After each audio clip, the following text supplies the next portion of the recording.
बिस्मिल्लाहिर्रहमानिर्रहीम। अस्सलाम वालेकुम दोस्तों, मैं मोहम्मद नदीम मुख्तर और आप देख रहे हैं Nadeem Shanvi electrical YouTube channel. दोस्तों, आज की इस वीडियो में मैं आपको बताऊंगा सेल्फ होल्ड पुश बटन के कनेक्शन कैसे किए जाते हैं। एक तो पुश बटन होता है जो कि मैग्नेटिक कॉन्टैक्टर के साथ लगाया जाता है, उसके कनेक्शन कैसे किए जाते थे उसका डिस्क्रिप्शन के अंदर मैं लिंक दे दूँगा, वहाँ पर आप जाकर देख सकते हैं। अच्छा, अब ये है हमारे पास self hold push button. Self hold push button में जो मैग्नेटिक कॉन्टैक्टर का जो है इस्तेमाल नहीं किया जाता। ये अपनी मदद खुद ही सप्लाई को इनपुट लेता है और आउटपुट बाईपास करके दे देता है। अच्छा, यहाँ पर क्या होता है मैं आपको दिखाता चलूँ। अगर इसके स्क्रू को ओपन करके कुछ इस तरह से ओपन कर लिया जाए तो आपके सामने कुछ इस तरह का रिव्यू नज़र आएगा। ये है 3 फेस। आपको मार्केट में सिंगल फेस भी मिल जाता है और 3 फेस भी मिल जाता है। तो यहाँ पर हम आपके साथ डिस्कस करेंगे। अगर आपके पास 3 फेस है, इसको आप सिंगल फेस के लिए भी यूटिलाइज़ कर सकते हैं इजीली। अच्छा जी, इसके 3 पॉइंट हैं इनपुट के और 3 ही पॉइंट हैं आउटपुट के। इनपुट आप इस तरफ दे दें या इस तरफ लगा दें, कोई भी मसला नहीं है। अच्छा जी, अगर इसकी एम्पेयर की रेटिंग की बात कर ली जाए तो ये है जी 3 पोल 15 एम्पेयर और 2.2 किलोवाट का है ये। तो 15 एम्पेयर तो मेरे ख्याल से इसके ऊपर जो है लोड नहीं चलेगा, तो आप इसके ऊपर 5 एम्पेयर का जो है लोड इजीली चला सकते हैं। अच्छा, इसके कनेक्शन जो हैं वो इंतहाई आसान हैं।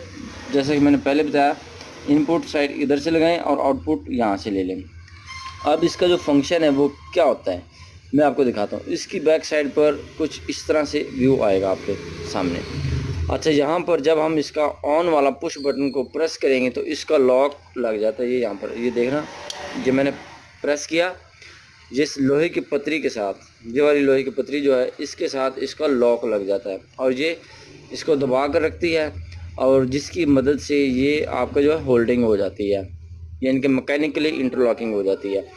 अगर हम ऑफ वाला पुश बटन दबाएंगे तो ये ऑटोमेटिकली ऊपर आ जाता है। जैसे मैंने फिंगर से इसको ऊपर किया तो ये इसके साथ प्रेस हुआ होता है। इसको अगर हम यहाँ पर इस तरह से रखें, अगर हम ये देखें, ये होल्ड हो गया जी, और इसको दबाएंगे ये अनहोल्ड हो जाएगा जी, बंद हो जाएगा। ऑन ऑफ इस मदद से होगा। अब हम इसके कर लेते हैं कनेक्शन करके हम आपको दिखाते हैं। अच्छा, ये है जी हमारे पास सप्लाई इनपुट जो सप्लाई है हम लगा देंगे यहाँ पर। एक फेस इधर आ गया जी, और दूसरी जो तार है हमारी आ जाएगी इस तरफ, ये यहाँ पर लगा लेते हैं जी आ गई हमारी इनपुट सप्लाई। और यहाँ पर हमारे पास है एक अदद बल्ब, समझ लें ये आपकी मोटर है, बल्ब है, लोड है, जो भी चीज़ है आप ये यहाँ पर इसकी आउटपुट पर लगाकर चला सकते हैं। अच्छा जी, इसको हम यहाँ लगा लेते हैं एक तार को, और दूसरी तार को लगा लेते हैं हम यहाँ पर। ये इधर लग गई जी। तो आपने लग्स वगैरह के साथ प्रॉपरली लगाना है। अच्छा, अब आ गई ये वाली हमारे पास इनपुट सप्लाई। इसको अनशील्ड कर लेते हैं थोड़ा सा। अनशील्ड करने के बाद हम इसके साथ सप्लाई को कनेक्ट करेंगे। अच्छा जी, ये आगे हमारे पास सप्लाई इसके साथ कनेक्ट हो गई है। अब हम इसके साथ मेन सप्लाई को कनेक्ट कर लेते हैं। ये आगे जी हमारे पास मेन सप्लाई कनेक्ट हो गई है। अब हम इसको बंद कर लेते हैं जी। अब ये आया आपके पास लोड। ठीक है दोस्तों, ये देखें, ये इसको हम पकड़े रखेंगे कुछ इस तरह से, ये देखेंगे। ठीक है, क्योंकि मैंने स्क्रू टाइट नहीं किए। जब आप स्क्रू टाइट करेंगे फिर आपको पकड़ने की ज़रूरत नहीं होगी।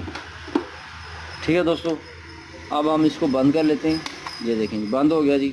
अब इसको पकड़ लेते हैं, इसको पुश करेंगे ऑन हो जाएगा। इसकी मदद से आप इसको ऑन ऑफ कर सकते हैं। यहाँ से ये बंद हो जाएगा और यहाँ से ये ऑन हो जाएगा। इसके ऊपर आप वाटर पंप चला सकते हैं। 5 एम्पेयर तक लोड जो है आप इजीली चला सकते हैं। ठीक है दोस्तों, तो ये थे इसके कनेक्शन। उम्मीद करता हूँ आपको इन कनेक्शन की जो है अच्छी तरह से समझ आ गई होगी। अगर आपको इसके कनेक्शन की समझ आ गई तो आप हमें कमेंट सेक्शन में आकर ज़रूर बताइएगा इस वीडियो को लाइक कीजिएगा, दोस्तों के साथ शेयर कीजिएगा। मिलते हैं नेक्स्ट वीडियो में, तब तक के लिए अल्लाह हाफिज़।